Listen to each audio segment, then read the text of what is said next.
येईनच मी, मात्र यावेळेला शिवाजी कर्डे यांना लातूरमधून आपली उमेदवारी जाहीर करण्यात आलेली आहे, त्यामुळे ते देखील आपल्या सोबत जोडले गेलेले आहेत।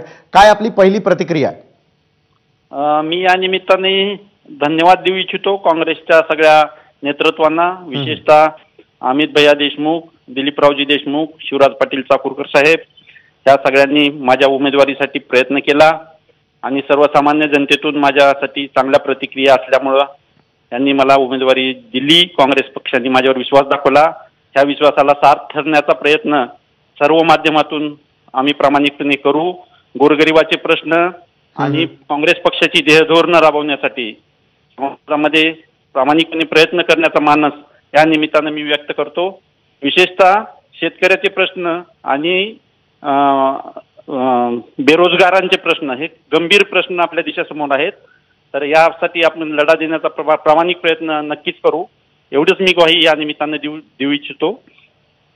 लातूरकरांच्या कुठल्या समस्या आपल्या डोळ्यासमोर आहेत यावेळेला आणि लातूरकरांना काय आश्वासन देऊ इच्छिता? लातूरकरांचा सगळ्यात मोठा प्रश्न आहे पाणी प्रश्न, जो की बऱ्याचदा वारंवार डावलला जातो वेगवेगळ्या माध्यमातून, त्यासाठी धडपड करण्याचं आश्वासन या निमित्ताने देऊ इच्छितो। दुसरा महत्त्वाचा प्रश्न आहे बेरोजगारांचा। लातूरमध्ये इंडस्ट्रियल ग्रोथ फार कमी आहे, तर त्या दृष्टीनं त्याला पाणी हे मूळ कारण असावं असं माझं मत आहे पर्सनली तरी।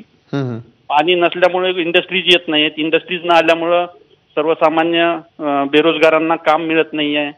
त्यामुळं शेतकऱ्याचे प्रश्न, शेती हा खूप मुख्य व्यवसाय समजला जातो लातूर परिसरामध्ये। महाराष्ट्रातली सगळ्यात मोठी कृषी बाजारपेठ लातूरला आहे आणि शेतकरी सध्या प्रचंड अस्वस्थतेतून जात आहे।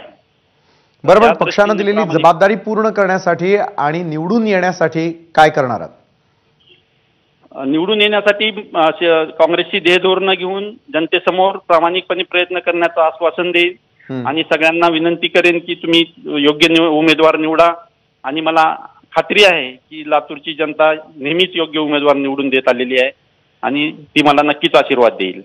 नक्कीच धन्यवाद शिवाजीराव काळगेजी, आपण एबीपी माझा बरोबर बोललात त्यासाठी आणि नावावरती शिक्कामोर्तब झाल्या संदर्भात आपलं देखील अभिनंदन।